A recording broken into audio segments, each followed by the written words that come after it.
una cosa que los varones no podemos hacer, dos cosas a la vez. ¿Vale? Entonces, os voy a explicar un poquito. Vale, esto lo tenemos aquí, perfecto. Os voy a explicar un poquito por qué razón vamos a hablar de lo que vamos a hablar. Y tiene que ver con una conversación que tuve hace más o menos un mes y medio, 2 meses, con 2 hermanos.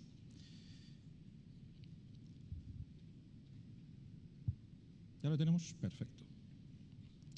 Muy bien.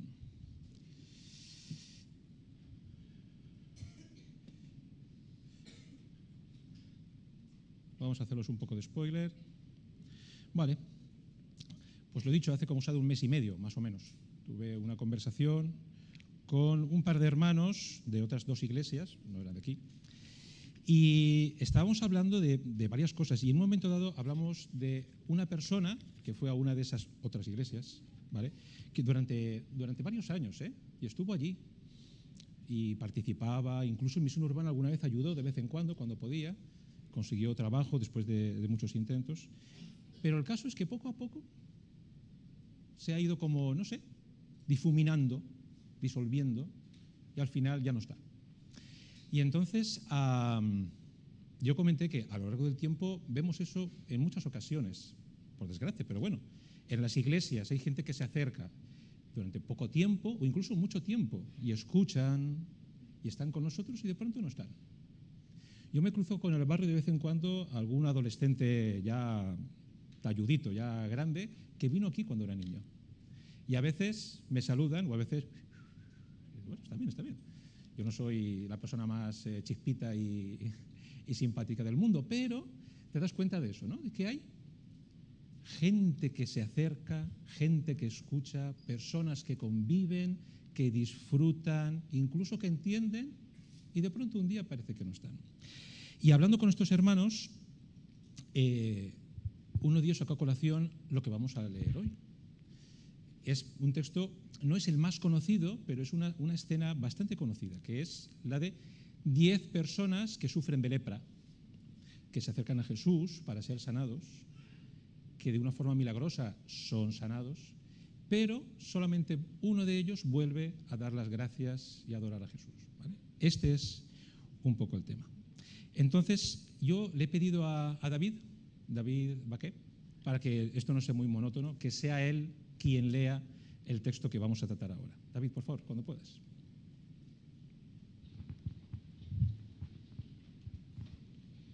Y aconteció que mientras iba camino a Jerusalén, pasaba entre Samaria y Galilea, y al entrar en cierta aldea le salieron al encuentro 10 hombres leprosos, que se pasaron a distancia, y alzaron la voz diciendo: Jesús, Maestro, ten misericordia de nosotros. Cuando él los vio, les dijo: Id y mostraos a los sacerdotes. Y sucedió que mientras iban, quedaron limpios. Entonces uno de ellos, al ver que había sido sanado, se volvió, glorificando a Dios en alta voz, y cayó sobre su rostro a los pies de Jesús, dándole gracias. Y este era samaritano. Respondiendo Jesús dijo: ¿No fueron 10 a los que quedaron limpios? ¿Y los otros 9, dónde están? No hubo ninguno que regresara a dar gloria a Dios, excepto este extranjero. Y le dijo: levántate y vete, tu fe te ha sanado. Muy bien. Bueno, pues vamos a reflexionar un poco sobre esta situación, sobre esto que pasa. Estos 10 hombres enfermos que Jesús sana y solamente uno vuelve, ¿vale? Pero antes hay que aclarar un par de cosas para poder meternos, digamos, con tranquilidad en este texto y tratar de entenderlo mínimamente. Lo primero es una cosa que hemos dicho 20.000 veces, y ahora esta es la 20.001, que es que los judíos y los samaritanos no podían ni verse. O sea, ni se hablaban. Ahora, igual, una situación actual, quizá rusos y ucranianos hablando el mismo idioma, pues ahora mismo muchas ganas de comer juntos no van a tener. Pues lo mismo pasaba, y el Señor Jesús está pasando en la frontera entre Galilea y Samaria. Parecía ser que el Señor, y podía ir por otro sitio, iba hacia Jerusalén, ya sabéis a lo que iba, qué es lo que iba a pasar en Jerusalén. Pero parece que el Señor tiene un proyecto que dista mucho de la lógica nuestra. Se va por donde más va a tronar. Y claro, está pasando por las poblaciones que son fronterizas entre Samaria y Galilea. Y acordaos, por ejemplo, de la mujer que está sacando agua en el pozo. ¿Hablas conmigo, que soy mujer y samaritana? La mujer samaritana.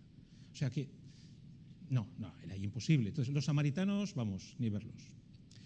Pues, primer dato, primer recordatorio. Segundo recordatorio, este voy a dedicar un poquito más de tiempo. Tenemos un problema con las traducciones. Pone lepra. La lepra de la que habla la Biblia no es lepra. Vamos a verlo, esto lo aclaramos un momentito. La palabra que se utiliza en la Biblia es esta. Como observaréis, no la voy a pronunciar. ¿Vale? Ahí la tenéis escrita. ¿Vale? ¿Y qué es lo que significa? Tiene dos acepciones. Como enfermedad tal cual. Si leemos la Biblia, no se está refiriendo a lo que se llama la Mycobacterium leprae, la lepra que todos conocemos. Si habéis visto la película Papillón, ¿vale? La famosa escena al final de la película de que le ofrecen un vaso de agua con un dedo dentro. ¿Vale? Esta enfermedad es una enfermedad muy, muy fea, muy horrible, pues va matando terminaciones nerviosas, la carne se te cae a pedazos. ¿Vale? Hay cura a día de hoy, en la antigüedad era un desastre, o sea, horrible. Pero de todo lo que en la Biblia se le llama lepra, esto es una traducción un poquito apresurada de los siglos VI y VIII, creo recordar, ¿vale? Cuando se pasaba pues, al griego y demás, literalmente es piel blanquecina, eran afecciones de la piel, no tiene que ser necesariamente eso que se te cae la piel a pedazos. Y de hecho, hay mucha dificultad en saber qué podría ser, porque es un texto bíblico de hace miles de años, y cuando se explican los casos no da muchos datos, ahí no había un médico haciendo un informe. Pues escamaciones en la piel, quizá la psoriasis podría ser uno de ellos, ¿no? Es una enfermedad que, enfermedades de la piel, pero que tenían una característica, se veían a ojos vista, todo el mundo veía. Si yo tengo, yo qué sé, si yo tengo dolor de huesos no lo vais a ver, a menos que haga caras, pero una psoriasis se me va a ver, sí o sí. Entonces el término, en hebreo, es un término genérico. Pero por muy genérico que fuera, lo tenéis ahí, en Levítico 13 y 14, son, digamos, lo que los levitas, los sacerdotes, tenían que saber y conocer. Pues una de las cosas que tienen que saber era distinguir lo que era lepra. Vamos a utilizar el término lepra en este sentido, un sentido genérico, no el de esa enfermedad tan grave que estamos a veces pensando, ¿no? Vale. En el capítulo 13 se dice cómo distinguir a los sacerdotes, cómo podían diagnosticar y decir, mira, esto es lepra. Y qué consecuencias tenía. Y en el 14, cómo una persona se podía librar de ello. Porque la lepra no era solamente, mira, tengo psoriasis, tengo la piel fatal, tengo la cara que, es que te tenías que ir fuera. Eras expulsado, fuera del pueblo, fuera de la ciudad. No podías ir al templo, no podías juntarte con tu familia ni con tus amigos. O sea, era una enfermedad con una carga social grave, muy grave. Entonces, en el capítulo 14 se explica si alguien parece ser que ha sanado de la lepra, el sacerdote tenía que examinarlo, tenía que verlo, y había una cierta liturgia donde tenían que pasar unos días de purificación, etcétera, etcétera. ¿Vale? Bueno. Pero es que esta lepra tenía otro componente, el pecado. Y es que resulta que la lepra tenía este factor que los judíos lo tenían marcado muy a fuego, y es que era una manifestación visible de que en tu vida había algo que estaba mal y Dios te había castigado. Mucho cuidadito con desviarnos a día de hoy a lo que estuvo hablando Marcos. Ay, si estás enfermo es que algo has pecado. Vamos a ver. Primero, en varias ocasiones a lo largo de la Biblia hay situaciones de lepra donde no se dice que sea por pecado, pero hay algunos casos donde sí se especifica, y aquí pongo dos ejemplos. Miriam y Aarón critican a Moisés y el Señor se enfada con ellos. Moisés, con quien yo hablo directamente, mi siervo fiel y humilde, o sea, no podéis hacer esto. O sea, eso no se puede hacer. Y entonces Miriam queda leprosa, blanquita. ¿Qué ocurre? Pues que hasta Moisés intercede, por favor, Señor, sánala. Y dice, no, ha hecho lo que ha hecho durante una semana fuera del campamento. Va a estar así una semana. Y así estuvo, fuera del campamento, fuera de la familia. Vale. El otro caso, hasta que sanó. En Segunda de Crónicas se nos habla de Ucías. Ucías, que desde su juventud fue rey y fue un buen rey. hizo las cosas muy bien, pero llegó un punto, pasados años y muchas cosas, donde su corazón se enorgulleció y él quiso hacer algo en el templo que solo le correspondía a los sacerdotes. Y los sacerdotes corriendo detrás de él, no, que eso no lo puedes hacer, no puedes quemar incienso, no puedes, el Señor ha dicho que no. Pasó de todo. Y en cuanto entró con un incensario, dice la palabra que en su frente apareció la lepra. Se asustó, salió corriendo, los sacerdotes le animaron a salir y pasó el resto de su vida leproso fuera de la ciudad. Vale. Entonces, debemos tener claro que en esta escena que hemos leído, los 10 leprosos acercándose a Jesús, la lepra era una combinación, era una ecuación muy, muy dolorosa. No dolor de piel, dolor de corazón. Porque la lepra te convertía concretamente en un paria. ¿Se acabó tu trabajo? ¿Se acabó tu posición?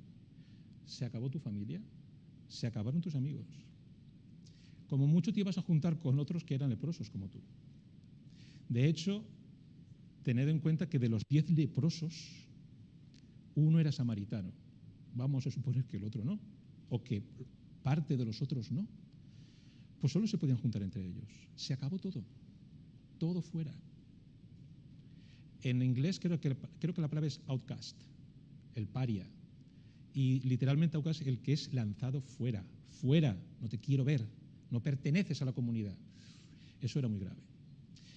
Seguramente entre ellos pues tendrían su forma de sobrevivir, quizá algún amigo familiar les dejaría comida, pero sin contacto. ¿Os imagináis lo horrible que es eso? Hay un libro que se llama Elantris, de fantasía, donde empieza así. Es un mundo de fantasía, y donde el hijo del rey de pronto se levanta y tiene una maldición que se ve por todo el cuerpo. Y los que son malditos así son echados. Y da igual que fuera el hijo del rey. Y se pasa todo el libro tratando de salir de la ciudad de los apestados. Pues alguien que tenía lepra era un paria. Un paria. Y los judíos tenían muy claro, y en algunos comentaristas sí que dicen que lo de echarlos fuera no era tanto por una cuestión de salud, era una cuestión de no acercarse a alguien que moralmente estaba tocado. Entonces, no estamos hablando de cualquier cosa, no era cualquier enfermedad. Muy bien. Hemos usado esa ilustración. Voy a usarla. Estaba buscando algo que nos permitiera un poco verlo. Hay que darle los créditos, ¿eh? Estamos en la era de la globalización. James Christensen hace ilustraciones de muchos tipos, pero algunas son inspiradas en escenas bíblicas, ¿vale? Tiene un estilo muy suyo, muy particular, ¿no? Bueno, vamos a hablar de la fe ciega. La fe ciega siempre lo hemos considerado como algo positivo, ¿no? Es decir, una fe a prueba de bombas. Vale. Lo que les dice el texto es que estos hombres obedecen a Jesús. Lo que el Señor Jesús les dice es: id al templo. O sea, uno iba al templo para que el sacerdote certificara que estaba sano. Ellos no lo estaban, ¿vale? Pero lo hacen, obedecen a Jesús. Es como si yo tengo una hernia que no puedo apenas ni andar, y viene Jesús y me dice: vete al médico y pide el alta, ya puedes volver al trabajo. Y yo, bueno, me voy con mi hernia y mi bastón, que apenas puedo andar, hasta el médico. O sea, estoy obedeciendo una cosa que es en principio absurda. Estos hombres lo hicieron.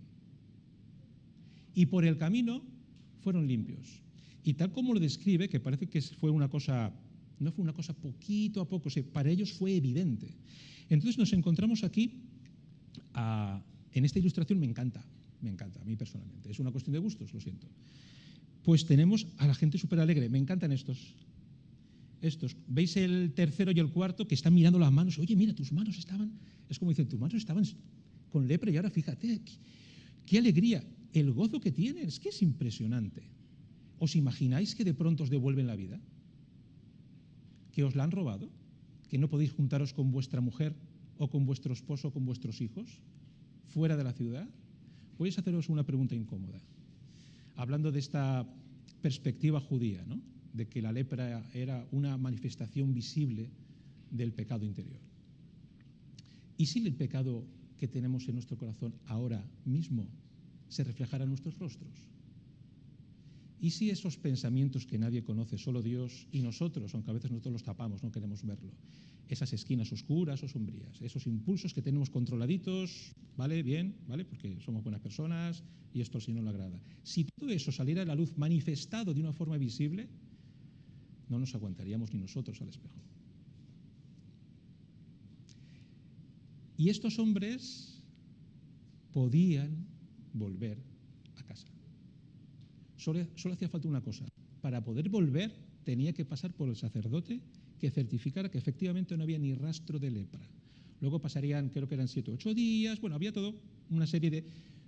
Pero esa alegría es obvia, es normal, o sea, mi vida ha vuelto por completo de la noche a la mañana. Yo era un paria, no puedes ver a nadie, solo te juntas con enfermos como tú. No puedes ir al templo, no puedes adorar a Dios, no puedes hacer nada.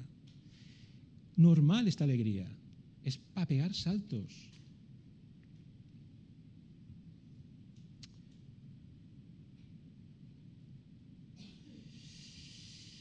¿Y qué harían estos hombres cuando ven que son sanos? ¿Qué sería lo lógico? Lo que el texto no nos lo dice, pero ¿qué creéis que hicieron? Ir al templo. O sea, esto hay que decirlo. Yo quiero volver a casa, a mi trabajo, a mi familia, a mis amigos. Irían al templo. El texto no lo dice, pero yo pongo la mano al fuego por eso. Porque vamos, que te curen y que te quedes fuera de la ciudad porque el sacerdote no te ha visto, no, al templo, al sacerdote. Sin embargo, hay uno que no. Hay uno que está limpio también. Dios lo ha curado de una forma milagrosa. Pero no va corriendo al templo. No va a retomar su vida por fin, algo tan deseado por cualquier leproso. No va a eso. Aquí en la ilustración mira hacia atrás. Me encanta esta sensación de sorpresa. ¿Pero esto? ¿Pero este hombre? ¿Este Jesús? Vale. Y entonces tenemos esto de aquí. Estos hombres eran hombres de fe, pero es una fe ciega. Una fe que no ha visto la verdad en el fondo. Os voy a poner un ejemplo que siempre he puesto como algo positivo, y me gusta ponerlo como positivo, pero en este caso me ayuda a la parte negativa, a la fe ciega que no ve. ¿Sabéis vosotros que trabajo en Misión Urbana? Antes de la pandemia había un servicio que teníamos, ¿no? Y es que los jueves por la mañana había una pequeña reunión con mujeres que ejercían la prostitución cerca de nuestros locales, ¿vale? Y entonces los jueves por la mañana había 2 o 3 voluntarias, casi siempre, al principio, durante años, hubo un matrimonio, porque siempre han sido mujeres. Y era muy sencillo. A las 11, 11 y media, por las calles cercanas, donde están haciendo su guardia, por decirlo así, invitarlas a venir, y entonces iban al otro local, no al 15, al 17, los que habéis pasado por Misión Urbana ya sabéis a qué me refiero, y allí tenían un estudio bíblico, era fantástico. Venían de hacer la calle, hacían el estudio bíblico, oraban y luego se iban otra vez a hacer la calle. Vale. Al final de cada reunión, yo estuve ahí unas pocas veces, me invitaban un poco como para compartir alguna reflexión o alguna cosa así, ¿no? Y al final de cada reunión, yo estuve en varias de ellas y era muy bonito, porque entonces ya todas levantadas, con las voluntarias, nos cogíamos de las manos y una de las voluntarias o yo hacíamos una oración, ¿vale? Y nos íbamos. Bueno, pues me contaron, esta vez no estuve yo, en una de estas ocasiones, una de las mujeres dijo lo siguiente: por favor, ahora cuando oréis, no oréis por mí, porque cada vez que oréis por mí no tengo clientes y necesito trabajar. Y yo siempre lo he puesto como un ejemplo, y lo seguiré poniendo, de cómo a veces una persona que no es creyente tiene una idea del poder de la oración mayor que la nuestra. ¿Sí? Vale. Pero ahora vamos a esto. Ella vio y fue consciente del poder de la oración, de Dios obrando en su vida, pero no volvió a él. Cuando yo me convertí con 18 años, iba con Esther, 18 y 19 años, Esther Bataller, cursos por correspondencia, yo la acompañé alguna vez, conducía a ella, le acompañé alguna vez y yo recuerdo una conversación y recuerdo hasta dónde era, porque me dejó marcado. La pregunta, no sé por qué surgió, que yo le preguntaba a Esther, no sé si se acordará, yo es que me acuerdo, ¿es posible que alguien conozca a Jesús y lo rechace? Yo venía de una familia no creyente, nunca había venido a la iglesia. Para mí, a los 18 años, descubrir el Evangelio fue ¡boom! Toda una maravilla, en un regalo, un niño siempre lo he dicho, un regalo un niño de 5 años abriendo un regalo gigantesco lleno de color. Entonces, no sé cómo fue la conversación que yo le preguntaba a Esther, ¿es posible que alguien conozca el Evangelio y diga no? Y me dijo, sí, es posible. Hay gente que entiende el Evangelio, pero prefiere decir que no. No me cabía. No me cabía en la cabeza, es imposible. Esta mujer de la que yo he hablado venía con nosotros, vio el poder de la oración y no hizo caso. Eso es una fe ciega. ¿Cuántas veces hemos vivido esto en las iglesias y lo seguiremos viviendo? Vamos a hablar de otra cosa.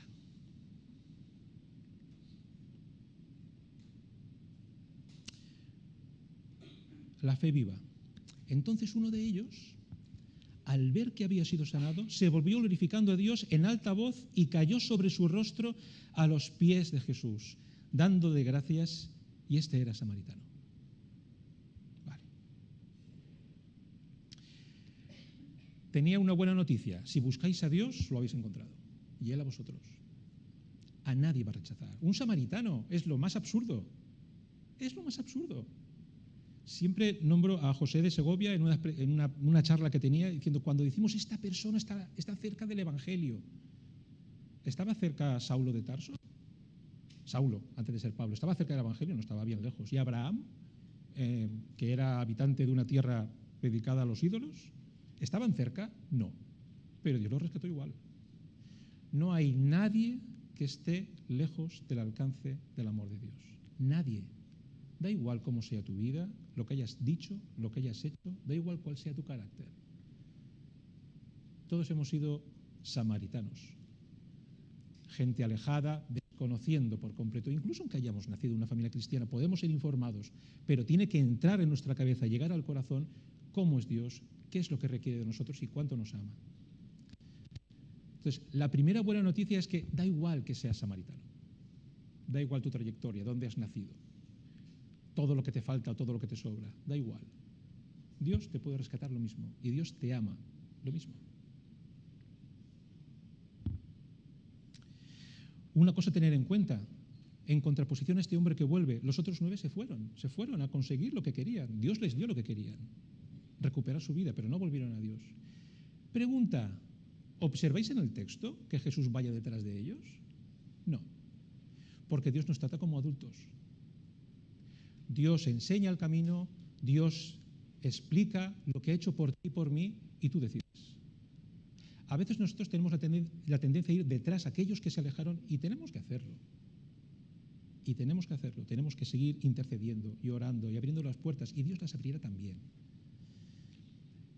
Pero Dios nos trata como adultos. Oportunidades, las que queráis, pero tienes que aprovecharlas. Y hay una cosa que dice que este hombre que era samaritano recibió la sanidad. Yo antes, en algún comentario, cuando me pedían texto para redes, los 10 fueron curados, pero solo uno fue sanado. La palabra sanidad habla del todo del ser, incluye el alma.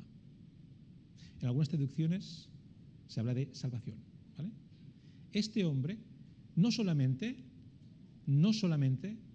se libró de su lepra, de su afección de la piel que hacía evidente a todo el mundo que había sido seguramente pues, un hombre pecador, vaya, como todos, sino que Cristo le limpió por dentro. Y eso solamente lo puede hacer Dios. Yo me puedo tomar cosas para la psoriasis, o puedo buscarme la forma de no estar solo, o puedo buscarme la forma de arreglar no sé cosas en mi vida. Puedo hacerlo. La salvación es de Cristo y de nadie más.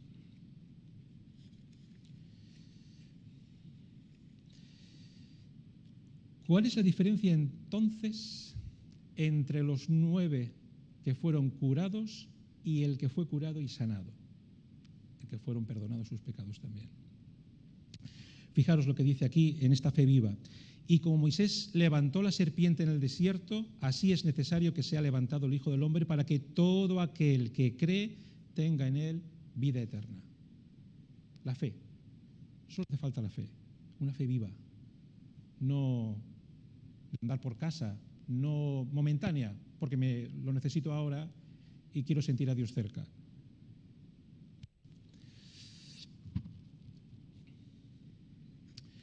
Respondiendo Jesús dijo, ¿dónde están?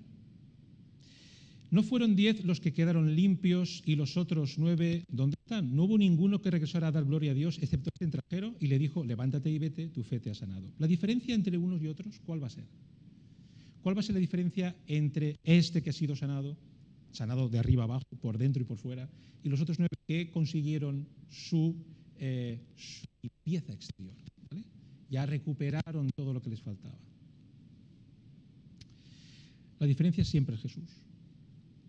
Aquí decimos muchas veces que el cristianismo no es una religión, sino una relación. Voy a afinar un poquito más.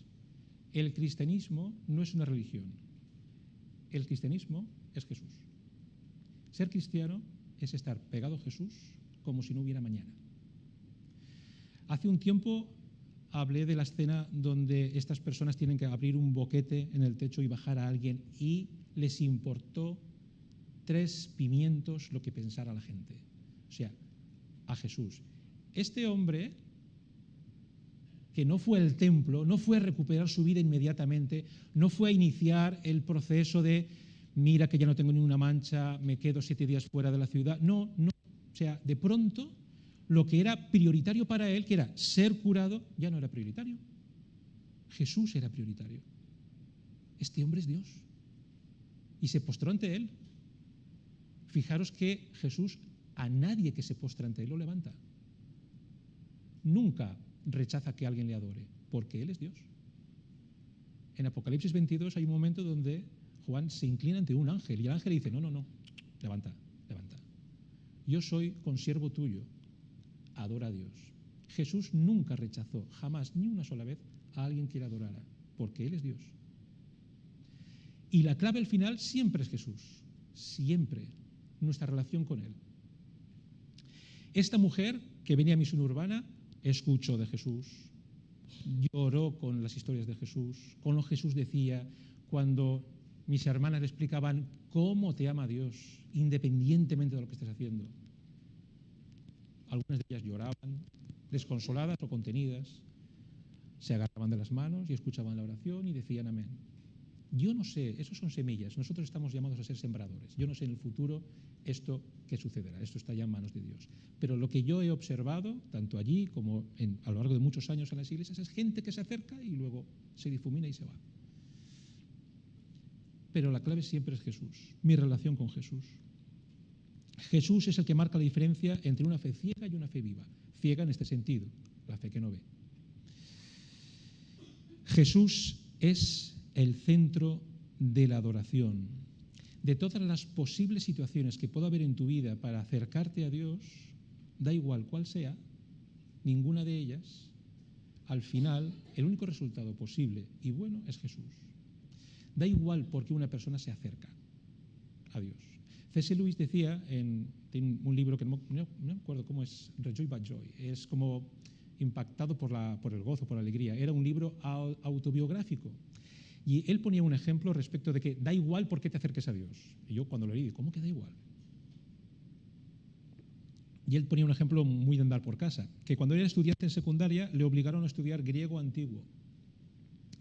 Y él estudiaba griego antiguo pues porque lo obligaban, no le gustaba nada, era muy duro.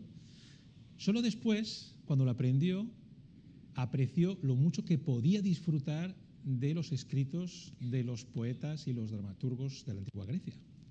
Entonces ya lo disfrutaba como un niño. Pero él decía, cuando yo me acercaba al griego, me acercaba por obligación, sin saber lo útil y lo bueno que sería para después. El que se acerca a Dios da igual por qué se acerque, da igual si se acerca por temor al infierno, da igual si se acerca porque en mi vida están pasando unas cosas que me están dejando cao y yo quiero que alguien me saque de aquí, da igual cuál sea la razón. El punto de inflexión es cuando me acerco a Dios, por la razón que sea, me quedo con Él, reconozco que Él es mi Dios, que Él me ama, que Él me puede rescatar, o ya he arreglado mi gotera y ya me puedo ir. Esa es la gran diferencia.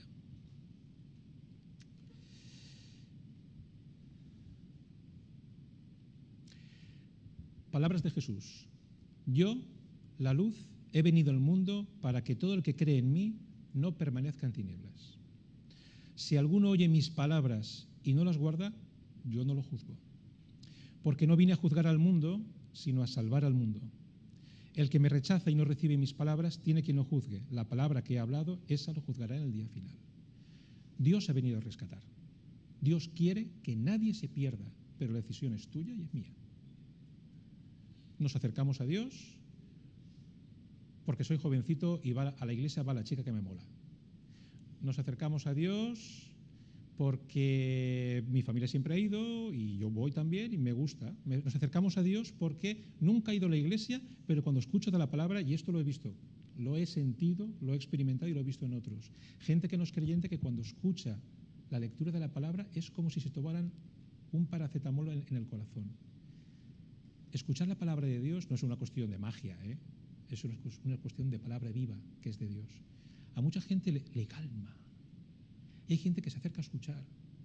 Y hay gente que puede venir a la iglesia a escuchar la palabra y a alegrarse con la alabanza, porque nos ponen los pelos de punta muchas veces. Como la canción esté dando en el clavo de mi situación personal, vamos, las lágrimas son casi aseguradas. ¿Vale? Pero eso es un prólogo. ¿Qué pasa después? ¿Qué pasa con mi vida después? ¿Qué pasa con mi relación con Jesús después? Esa es la clave. Aquel hombre volvió de pronto. Todos sus proyectos, todas sus necesidades quedaron en segundo plano. Y su objetivo era Jesús, la perla de gran precio. Lo dejo todo por seguirle a Él. Me da igual tener lepra. Yo quiero estar cerca de este hombre. Todo fuera, solo Él, solo Cristo. Y el Señor Jesús lo dice claro, Él ha venido a salvar. Pero su palabra es la que va a definir. Él quiere salvar. La cuestión es que quiere cada uno de nosotros. Si queremos nadar y guardar la ropa, no va a poder ser. O estamos con Cristo o estamos contra Él. No, yo contra Cristo. ¿Cómo voy a estar contra Cristo? ¿Estás con Él? No, pues estás contra Él. Así de sencillo. Es que no hay términos medios. En eso Jesús es radical, siempre lo ha sido. Por eso el cristianismo es bastante incómodo cuando hablamos del cristianismo bíblico. Vamos a concluir. Voy a dejar esta diapositiva aquí porque, como ya sabéis, esta imagen para mí es muy simbólica. Conclusión. 2 secciones. Parte número 1. La oferta de salvación es para todos. Da igual que seas un samaritano. Da igual que estés cubierto de lepra.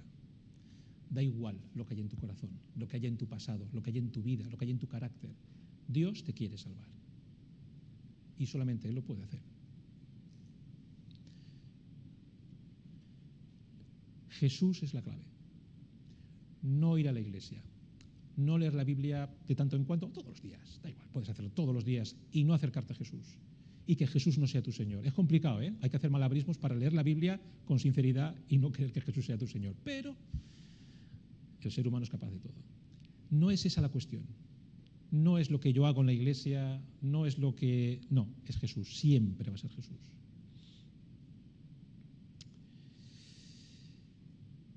¿Te quedas con Él o vuelves a casa? Nos acercamos a Dios a veces porque queremos que nos libre de algún problema en nuestras vidas. A veces no lo hemos buscado nosotros, otras veces viene dado. Pero, Señor, aquí en España, no sé en otros países de Latinoamérica, pero aquí en España eso de nos acordamos de Santa Bárbara cuando llueve, tendría que estar en Proverbios, casi. Dios te busca y Dios te va a tratar como un adulto. Da igual por qué razón hayas venido a Él. Porque ha habido un drama en tu vida, porque te sientes una decepción para ti mismo y para los demás, da igual. Dios te va a abrazar, como el padre abrazó al hijo pródigo. Apestoso, le abrazó y le cubrió de besos. Es el único que lo va a hacer. El único. Él te puede rescatar.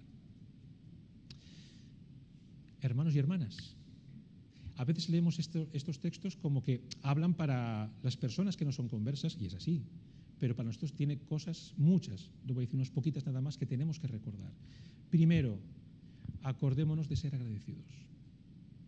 Todo lo que tenemos, nuestra casa, nuestras amistades, nuestras relaciones, nuestros contactos, nuestras habilidades, nuestros conocimientos, nuestra fama, nuestro honor, nuestra salud, todo nos lo ha dado Dios. Nada nos pertenece. De modo que cuando vayamos hoy y demos gracias a la comida, que lo tenemos muchos por costumbre, no lo hagamos por costumbre, sino por saber que hoy como porque Dios me lo ha dado. Yo estoy aquí de pie porque puedo estar de pie, porque Dios me lo ha dado. Preguntarle a las personas que son muy ancianas, que tienen muchos problemas físicos, el día que pueden venir a la iglesia, para ellos y ellas, es como si pueden venir al cielo. Es un don poder reunirse con los hermanos. Y a veces lo desperdiciamos. Seamos agradecidos de todo. Démosle a Dios la gloria, no a nosotros. Segundo, queridos hermanos y hermanas, representamos a Cristo. Lo siento. Nos toca. La verdad es que, humanamente hablando, podríamos decir que el Señor no tiene un ojo muy bueno para elegir a sus representantes. Eligió a 12 apóstoles que cuando te pones a leer lo que hicieron, Él estaba diciendo que iba a morir por ellos y aún estaban discutiendo entre ellos quién va a ser el primero. O sea, unos auténticos ceporros, como nosotros. El Señor parece que tiene una especial querencia a recoger a lo más inútil de la tierra. Y aquí estamos. Y esto nos lo hemos recordado muchas veces, pero esto no es una carta blanca para hacer lo que nos dé la gana. Somos representantes de Cristo. Somos pecadores salvados por Cristo. Yo no puedo hacer, aquí ha habido gente que ha trabajado de representante de su propia empresa, otras empresas. Yo no puedo estar delante de un jefe de compras y estar sacándome los mocos. O sea, no puedo.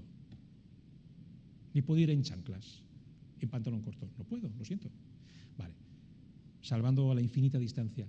La Iglesia somos los representantes de Cristo. O sea, cuando alguien entra en la Iglesia, ve a pecadores, hay que aclararlo, somos gente que todavía peca, pero salvados por Cristo. Y sí, es cierto, caeremos, pecaremos y nos levantaremos. Y con la ayuda del Señor iremos pareciéndonos cada vez más a Cristo. Pero esas aristas de carácter que tenemos, esas manías, esos egoísmos, no nos corresponden. O sea, tenemos que pedirles ayuda al Señor. La Iglesia somos representantes del Señor. Sed santos porque yo soy santo. Es así. Si queríamos algo más fácil, nos podíamos haber apuntado a una asociación de fotografía o de fútbol. No exigen tantas cosas. El Señor, la salvación es gratuita, pero el seguimiento no. El seguimiento Él nos pide que nos parezcamos cada vez más a Él. Recordemos esto, hermanos. ¿Vale? Y lo último, no nos descuidemos porque podemos ser como los 9. Si nos descuidamos, podemos llegar a acercarnos a Dios a pedir que nos arregle las goteras. Este trabajo que me falta, mejores condiciones, estas cosas que me preocupan, y todas son lícitas, y el Señor sufre con el que sufre, y sabe aquellas cosas que nos angustian, y Él sufre con nosotros. La cuestión es que eso no esté por delante de Él. Que seamos como el 10º, como este hombre que se mira cómo Dios trabaja en su vida y lo que yo quería ya no importa, ahora lo que importa es Cristo. Esa es a donde tendremos que llegar. Y voy a acabar no con un versículo, sino con un poema, que me lo sé casi de memoria porque es una canción, pero como es una canción que hace años no se toca, no se conoce, muchos no la conoceréis. El poema es muy antiguo, y creo que se le atribuye a Teresa de Jesús porque estaba cerca de uno de sus conventos, pero que yo, hasta donde yo sé, no tiene autor conocido. Y sería el objetivo que todos deberíamos tener, como el 10º, el que se miró y le dio igual porque se acercaba a Jesús, volvió a Él porque Jesús se convirtió en lo máximo para Él. No me mueve mi Dios para quererte el cielo que me tienes prometido, ni me mueve el infierno tan temido para dejar por eso de ofenderte. Tú me mueves, mi Dios. Muéveme el verte clavado en una cruz y escarnecido. Muéveme el ver tu cuerpo tan herido. Muévenme tus afrentas y tu muerte. Tú me mueves, mi Dios, y en tal manera que aunque no hubiera cielo, yo te amara. Y aunque no hubiera infierno, te temiera. No me tienes que dar porque te quiera, pues si aunque lo que espero no esperara, lo mismo que te quiero,